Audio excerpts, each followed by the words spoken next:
Hello friends, welcome to my YouTube channel. आज हम आगे करेंगे एक्सरसाइज 1.1 में क्वेश्चन नंबर 2। क्वेश्चन नंबर 2 क्या कहता है कि show that any positive odd integer.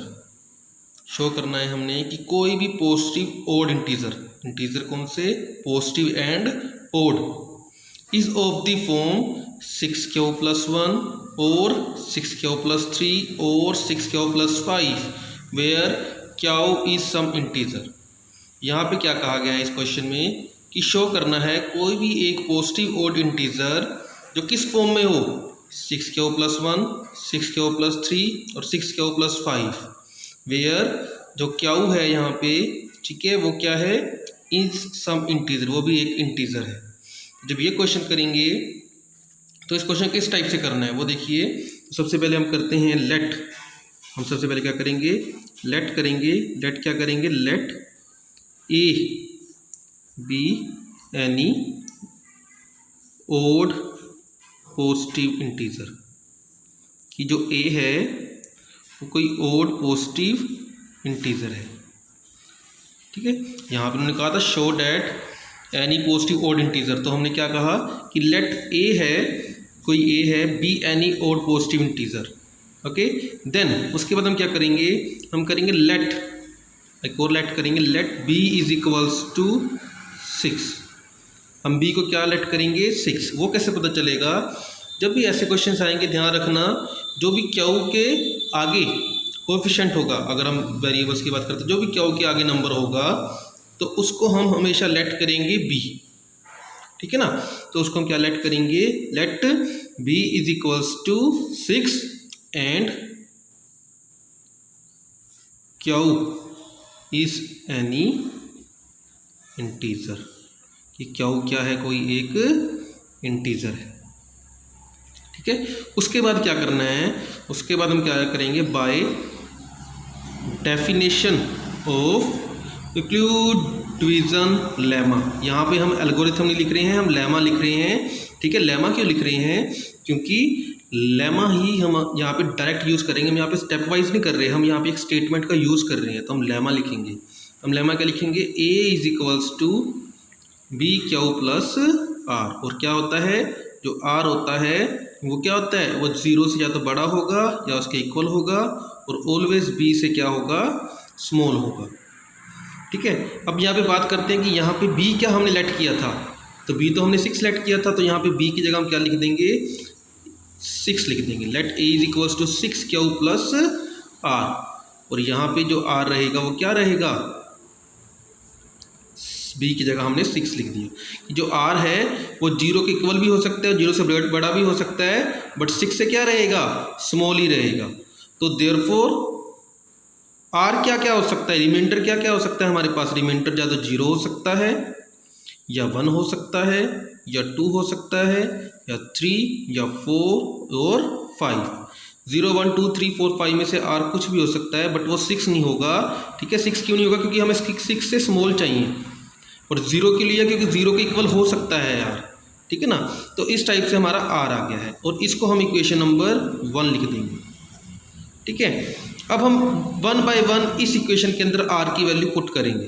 1 by 1 इस इक्वेशन के अंदर 1 बाय 1 वैल्यूज पुट करेंगे, और वहाँ से प्रूफ करेंगे, क्या प्रूफ करेंगे, कि जो 6q + 1 है, 6q + 3 है और 6q + 5 है, इस फॉर्म में हम इसको पॉजिटिव ओड इंटीजर्स को लिख सकते हैं, ठीक है। तो हम क्या करेंगे, 1 बाय 1 r की वैल्यूज को इक्वेशन नंबर 1 में पुट करेंगे, ठीक है। तो हम लिखेंगे when r is equals to 0 then equation 1 becomes, अगर हमने r को क्या किया, पुट 0 पुट किया, तो इक्वेशन क्या हो जाएगी, a is equals to 6q, ये क्या हो जाएगा 6q, और r की जगह हमने क्या लिख देना है, 0 लिखना है इक्वेशन 1 में। तो ये क्या लिखा जाएगा, a is equals to 6q, क्योंकि 0 तो ऐड हो ही जाएगा। अब हमने यहाँ पे देखो, हमने a क्या कहा था, यहाँ पे a है, हमने a क्या लेट किया था, हमने a लेट किया था कि a कोई ओड पॉजिटिव इंटीजर है। ये बहुत इंपॉर्टेंट पार्ट है कि ओड पॉजिटिव इंटीजर, ठीक है ना। ओड बहुत इंपॉर्टेंट है इसके अंदर, क्योंकि अब अगर आपने ध्यान से देखेंगे तो हमने कहा था क्यू कोई इंटीजर है, तो सपोज डैट यहाँ पे मैंने क्याऊ इंटीजर है, इंटीजर्स क्या होते हैं, इंटीजर 1 2 3 है ना, इस टाइप से होते हैं। तो सपोज डैट यहाँ पे मैंने क्याऊ की जगह 1 लिख दिया तो क्या आएगा 6 आएगा। सपोज डेट मैंने क्याऊ की जगह 2 लिख दिया क्योंकि इंटीजर्स लिख रहे हैं ना, 12 आएगा। अगेन मैंने क्याऊ की जगह 3 लिख दिया तो क्या आएगा 18 आएगा। आप 1 बाय 1 करके देखेंगे तो आपको ये दिखेगा कि जो भी यहाँ पे रिजल्ट्स आ रहे हैं वो सभी के सभी हमारे इवन नंबर्स हैं, वो क्या हैं, इवन नंबर्स हैं। बट अगर हम बात करें ए की, तो ए क्या सपोज किया था हमने, ए सपोज किया था कि a be any odd positive integer, कि ए क्या है, कोई ओड पॉजिटिव इंटीजर है। बट यहाँ पे तो जो ए है वो क्या आ रहा है, इवन आ रहा है, ये तो पॉसिबल ही नहीं है, नॉट पॉसिबल, नॉट पॉसिबल। क्यों पॉसिबल नहीं है, not possible because a is odd positive integer. ये क्या है, ओड पॉजिटिव इंटीजर है। आपको ये इस क्वेश्चन के अंदर प्रूफ करके दिखाने की जरूरत नहीं है, ठीक है। हम सिर्फ ये रीज़न लिखेंगे कि नॉट पॉसिबल। क्यों पॉसिबल नहीं है, क्योंकि ए जो है वो एक ओड पॉजिटिव इंटीजर है, ठीक है। Similarly when r is equals to 1 तो इक्वेशन 1 क्या होगी, देन इक्वेशन 1 बिकम्स, इक्वेशन 1 क्या होगी फिर, तो हम लिखते हैं a इज इक्वल्स टू 6 क्याऊ। अब r की जगह क्या लिखना है हमने, ये इक्वेशन 1 है, 6 क्याऊ प्लस r की जगह क्या लिखेंगे, 1 लिखेंगे। तो अब यहाँ पे देखते हैं जब r की जगह 1 लिखा तो यहीं भी बात कर लेते हैं हम, ठीक है। तो a is equals to 6 Q plus 1। अब 1 बाय 1 देखो, यहाँ पे क्याऊ का बहुत इंपॉर्टेंट रोल है, आपको समझाने के लिए यहाँ पे बताया जा रहा है कि मान लो हमने सपोज करो a की जगह, क्याऊ की जगह 1 लिख दिया, प्लस 1 भी है साथ में इसके, तो 6 प्लस 1 क्या आएगा 7। सिमिलरली हमने यहाँ पे a की जगह 2 लिख दिया तो क्या आएगा 6 2 12, 12 प्लस 1 क्या आएगा 13, है ना। तो यहाँ पे जब आप a देखोगे, a किसके इक्वल आ रहा है, हमेशा ओड के इक्वल ही आ रहा है। तो यहाँ पे हम लिखेंगे दिस इज पॉसिबल, ठीक है, दिस इज पॉसिबल। क्यों पॉसिबल है ये, same reason, because a is any odd positive integer। a क्या है, कोई odd positive integer है। तो अगर आपको ये चीज़ समझ में आई है तो हम डायरेक्ट लिख सकते हैं अब आगे, ठीक है। आगे डायरेक्ट क्या है, बार बार हमें करने की जरूरत नहीं है। When r is equals to, हमें ये 1 बाय 1 सभी r की वैल्यूज़ के लिए करना है, कितनी वैल्यूज़ हैं 5 तक। Similarly when r is equals to 2 then equation 1 becomes, क्या होगा इक्वेशन 1 में, a is equals to 6 Q plus 2, a is equals to 6 Q plus 2। तो अगर आप यहाँ पे देखेंगे तो 6 क्याऊ प्लस 2, तो इसकी जगह अगर हम यहाँ पे 6 क्याऊ प्लस 2 लिखते हैं तो अगर आप क्याऊ की वैल्यू 1 लिखेंगे तो आपको 1 से पता चल जाएगा कि 6 प्लस 2 क्या आएगा, 8 आएगा, ठीक है ना। 6 प्लस 2 क्या आएगा, 8 आएगा। सिमिलरली 2 लिखेंगे तो यहाँ पे 14 आएगा। तो सभी के सभी क्या आ जाएंगे, ओड आ जाएंगे। तो हम यहाँ पे लिखेंगे नॉट पॉसिबल, क्या लिखेंगे, नॉट पॉसिबल। और रीज़न वही लिखेंगे कि because a is any odd. अब बार बार रीज़न नहीं लिखा जाएगा, हमने यहाँ पे अच्छे तरीके से बता दिया है, पर आप यहाँ पे बार बार लिखेंगे जब आप क्वेश्चन करेंगे तो, कि a is any odd integer, ठीक है। यहाँ पे लिख भी सकते हैं, बिकॉज सिंपल लिख सकते हैं a इज़ ओड, सिंपल भी लिख सकते हैं आप लैंग्वेज में, क्योंकि हमने ऊपर लैंग्वेज लिख ली है, ठीक है ना। When r is equals to 3, जब r 3 होगा तो इक्वेशन 1 में क्या होगा, अब बताओ क्या होगा, पॉसिबल और नॉट पॉसिबल, बताइए फटाफट से, पॉसिबल और not possible. a is equals to 6 Q plus 3। अब देख लीजिए यहाँ पे पुट कर लेते हैं 6 को 1, यहाँ पे क्या होगी जगह 1 पुट करेंगे, 6 1 6 एंड 3 9, ये तो ओड हो गया, सॉरी हाँ ठीक है, ये तो क्या हो गया, ओड हो गया, ओड है तो पॉसिबल होगा, है ना। वैसे ही when r is equals to 4, जब r 4 होगा तो a इज इक्वल्स टू क्या आएगा, 6 क्याऊ प्लस 4, तो क्या होगा ये, नॉट पॉसिबल, क्योंकि अगर आप इवन में इवन ऐड करेंगे तो नॉट पॉसिबल होगा, इवन ही आएगा वो।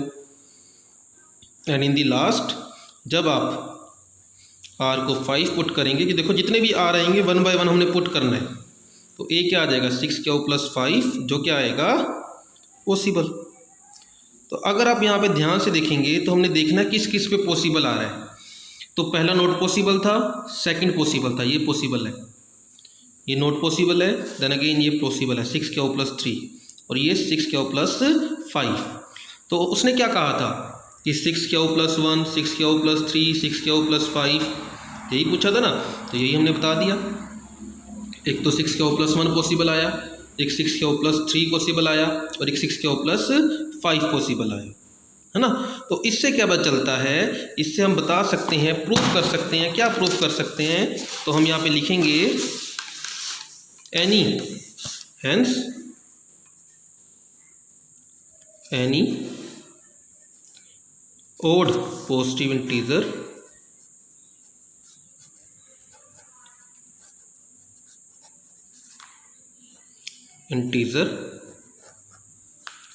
is of the form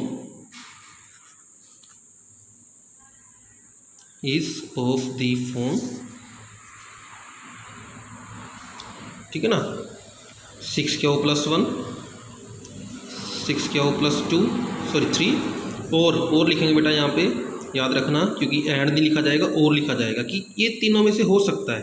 हमने तीनों ही प्रूफ करके दिखा दिए। वेयर क्याउ इज एनी इंटीजर, क्याउ क्या है, कोई एक इंटीजर है, ठीक है। तो ये आपका यहाँ पे ये क्वेश्चन फिनिश होता है।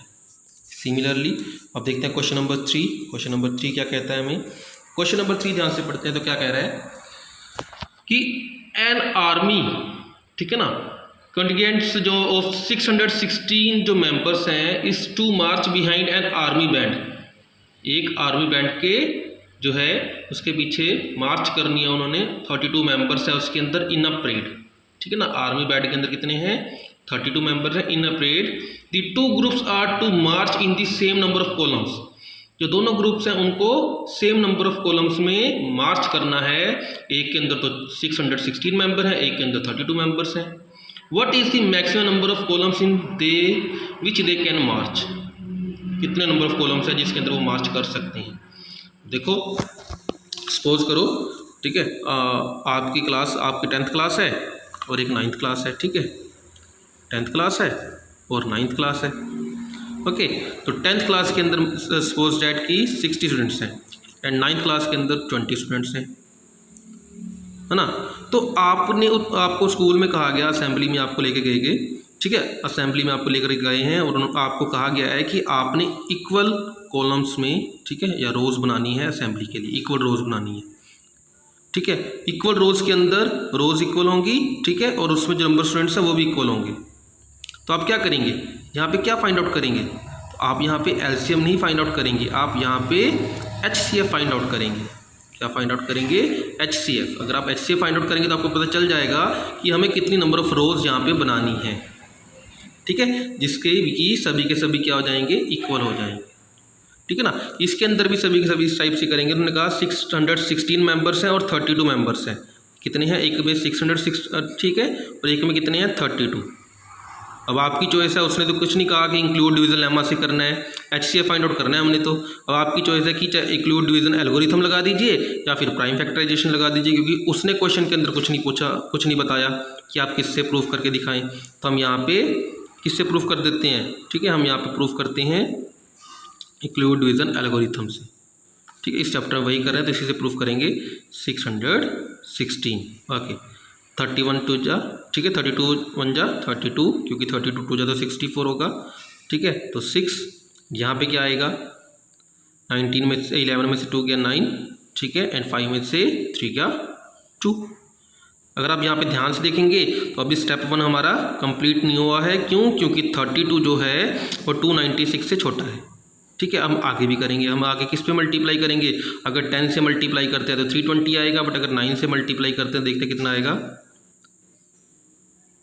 9 2 जा 18 1, 9 3 जा 27 1 28, ये 28 आएगा। यहाँ पे माइनस करते कितना आएगा, 6 से 8 का 8 0 0, अब देखिए ध्यान से, तो जो 8 है वो 32 से क्या है छोटा, इसका मतलब हमारा स्टेप 1 कंप्लीट हो गया। स्टेप 1 कैसे कंप्लीट हुआ है कि जब a हमारा 616 था तो 32 को हमने किससे मल्टीप्लाई किया 19 से, और जो हमारा रिमाइंडर था वो क्या आया 8 आया। तो इसका मतलब जो रिमाइंडर है वो 0 से तो बड़ा है, बट 32 है उससे क्या है स्मॉल है। अब ये स्टेप 1 कंप्लीट हो गया। अब नेक्स्ट स्टेप में करते हैं। नेक्स्ट स्टेप में कैसे करेंगे कि जो 32 है इसको हम अब स्टेप 2 में डिविडेंड के अकॉर्डिंग लेंगे, ये हमारा डिवाइज़र हो जाएगा। तो 8 4 जा 32, यहाँ पे रिमाइंडर क्या आ गया 0। तो इसका मतलब सेकंड जो स्टेप है वो कंप्लीट हो चुका है हमारा, कि जब 32 को हमने लिखा, क्या लिखा 8 × 4 + 0, तो जो रिमाइंडर है वो तो 0 के इक्वल आया, बट 8 से क्या था स्मॉल था। ये स्टेप्स लिखने ज़रूरी है हमारे, अगर हम इंक्लूड डिवीज़न एल्गोरिथम कर रहे हैं, ठीक है। तो मैंने कहा था जब भी रिमाइंडर 0 आ जाएगा तो जो हमारा यहाँ पे डिवाइज़र होगा वही हमारा HCF माना जाएगा। HCF क्या आया इसके अंदर 8, तो इसका HCF क्या माना जाएगा 8 माना जाएगा। ओके, तो उम्मीद करते हैं कि आपको ये वाला क्वेश्चन समझ में आया होगा, और उससे पिछले वाला जो क्वेश्चन किया था वो भी आपको समझ में आया होगा।